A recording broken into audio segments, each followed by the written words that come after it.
Martineau. Sa vulgarisation est d'une grande clarté. La controverse adore Richard. C'est comme ça. Alors, il y a tout un débat au Québec depuis quelque temps sur le manque de transparence des syndicats. Ils sont pas assez transparents envers leurs membres. Et il y a des gens qui disent, si c'était n'importe quelle autre institution qui était comme ça, opaque envers ses membres, ils seraient critiqués. Mais les syndicats, on dirait que ça passe. Donc, vous savez, puis il y a la loi aussi pour obliger les syndicats à être un peu plus transparents envers leurs membres. Annie Boilard, que vous connaissez, elle est présidente de Annie RH, elle est spécialiste du monde du travail. Elle consacre justement une chronique là-dessus. Ça s'intitule, c'est dans le journal Les Affaires en ligne. Syndicat, êtes-vous pleinement honnête avec vos membres? Annie Boilard, bonjour. Bonjour, M. Martineau. Alors, pourquoi avoir écrit ce texte-là? C'est vrai qu'il y a beaucoup de gens qui se posent des questions en disant notre syndicat prenne des décisions et ne nous consulte pas, par exemple. Oui, ou les syndicats disent-ils toute la vérité, toute l'information à leurs membres lorsqu'ils leur demandent de se prononcer sur des sujets.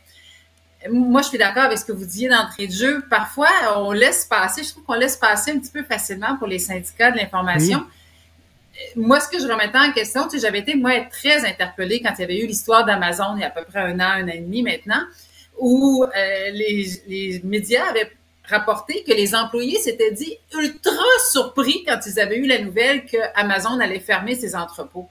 Puis je me disais, mais comment ça se fait qu'ils étaient si surpris que ça? Parce que les syndicats ont dit sur plusieurs plateformes par la suite, notamment, que c'était prévisible, que Amazon s'était toujours comporté de cette façon-là et conforté. Ils disaient du même coup là, que c'était pas honnête, ce comportement-là. Moi, comprenons-nous bien, là, je suis d'accord avec les syndicats, ce n'était pas honnête si effectivement les allégations qui ont été faites envers Amazon étaient justes, c'était pas honnête ce qu'ils ont fait.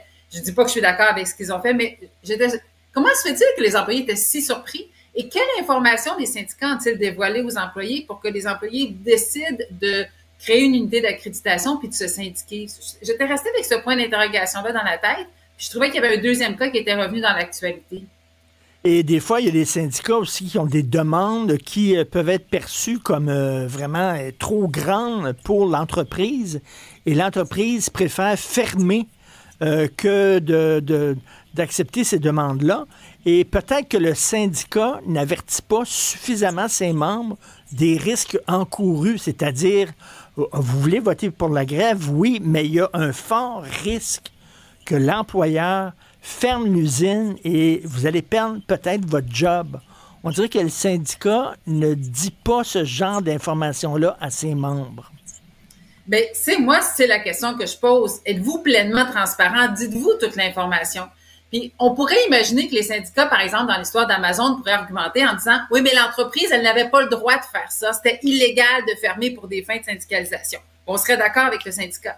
Mais il reste que, tu sais, M. Martineau, si je vous pose la question, si vous enseignez à conduire à votre ado, là, puis que vous lui dites, écoute, si tu te retrouves dans ta voiture derrière quelqu'un qui louvoie devant toi, tu sais, peut-être que tu as des signes que la personne est peut-être en état d'ébriété.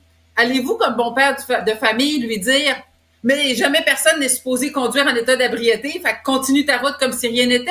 Ou vous allez lui dire, ça devrait pas se produire, mais on peut pas penser que c'est impossible. Si tu es devant quelqu'un qui semble ivre au volant, prends tes distances, protège ta voiture, protège-toi, au pire, change de chemin, alerte les autorités, peu importe. C'est pas parce que quelque chose est illégal qu'il ne peut absolument pas se produire. On est tous d'accord, ça ne devrait pas se produire. Mais même chose, est-ce que les syndicats ont dévoilé l'ensemble de l'information aux syndiqués potentiels? Parce qu'on se souvient que c'était la CSN qui faisait du maraudage auprès des employés pour les convaincre de se syndiquer. Alors, quelle information ont-ils dévoilé? Ça demeure toujours mon point d'interrogation, puis je trouve que des fois, on leur donne un peu facile aux syndicats, comme parfois on les entend aussi porter des jugements envers les décisions qu'ont prises les employeurs ou même les justifications qu'utilisent les employeurs. Puis des fois, ils disent, ah, mais c'est une justification qui est inventée ou encore c'est une réplique quelconque, mais c'est pas sincère. Ben, des fois, je trouve qu'on leur donne un peu facile aux syndicats. Qu'est-ce qui vous dit que l'employeur est pas sincère? Qu'est-ce qui vous dit que, dans l'exemple, par exemple, de Sorel-Tracy, l'usine qui a été fermée, qu'est-ce qui vous dit que l'employeur n'a pas effectivement fermé l'usine pour deux raisons, dont l'une d'entre elles étant une grève qui perdurait depuis le 10 juillet? Les syndicats vont dire, mais ça, c'est un prétexte. Ben, sur quelle base c'est un prétexte? On peut croire que l'employeur dit la vérité. On pourrait croire que c'est raisonnable comme justification. Vous savez, un des slogans de mai 68, c'était Soyons réalistes, demandons l'impossible. Là. Et j'écoutais Sol-Zanetti de QS qui disait il faut rêver, il faut aller le plus loin possible, faut pousser l'enveloppe, faut pousser la machine, quitte à avoir des demandes qui semblent peut-être un peu irréalistes, mais on va se rendre jusqu'au bout. Je comprends que dans une négociation, il faut tout le temps demander plus en espérant, en sachant qu'on va avoir moins, mais aussi, il faut être réaliste aussi. Là. À un moment donné, là, si effectivement le syndicat sait que l'entreprise, s'il y a des demandes trop irréalistes, que l'entreprise va lever les feutres et aller ailleurs, ils devraient informer leurs membres de ça parce que on demande, on exige de la transparence de tout le monde maintenant à notre époque. On exige la transparence de la part des politiciens, on exige la transparence de la part des patrons, de la part des entreprises, de la part du gouvernement. Mais là, c'est comme si, ah non, mais ça, cette exigence de transparence-là ne toucherait pas les syndicats. Mais il est temps que les syndicats voient que le vent a tourné puis qu'ils s'adaptent eux autres aussi. Ben, moi, je pense comme vous, M. Martineau, dans l'histoire du Québec, on a perdu des centaines et des centaines d'emplois bien rémunérés parce qu'il y a eu des conflits de travail qui se sont pas terminés ou les entreprises ont décidé de fermer les portes parce qu'on pouvait juste pas accommoder les demandes syndicales. Puis je trouve ça toujours extrêmement triste quand les employés nous disent après coup, tu sais, on le savait pas ou si on avait su ou on est triste d'avoir perdu notre emploi.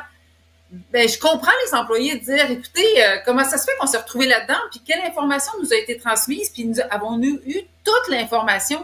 Moi, je trouve que c'est d'une grande tristesse quand les employés réalisent ça après coup. Il y avait l'histoire d'Amazon tantôt, mais il y a eu beaucoup d'histoires comme celle-là dans l'histoire du Québec. Annie Boilard, Poste Canada, ils perdent des millions de dollars par jour. Les gens, maintenant, qu'est-ce que vous voulez? Là, on n'envoie plus de cartes de fête. Les seules affaires que je reçois par la poste, moi, c'est peut-être des factures, c'est tout. Là. Mais ils tiennent quand même à faire des grosses grèves malgré tout. Et ils n'ont pas l'air de se rendre compte qu'ils sont en train de creuser leur tombe en faisant ça.